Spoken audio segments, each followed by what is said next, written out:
The main reason you're going to want to do natural beekeeping is because of the following. But before we get into that, I'm going to change into my beekeeping gear. I'm not Dr. Leo, but I'm going to talk to you about horizontal hives. Let's get right to it.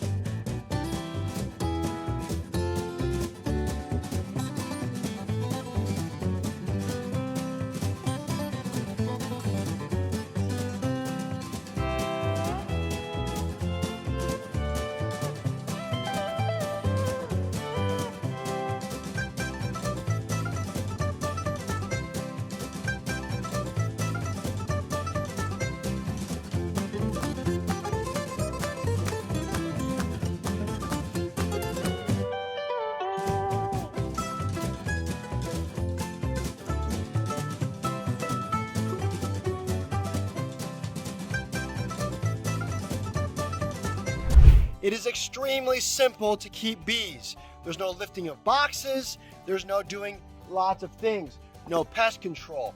If you get this book and you check out natural beekeeping, and you get a horizontal hive that combine natural beekeeping with an ergonomic way of doing things.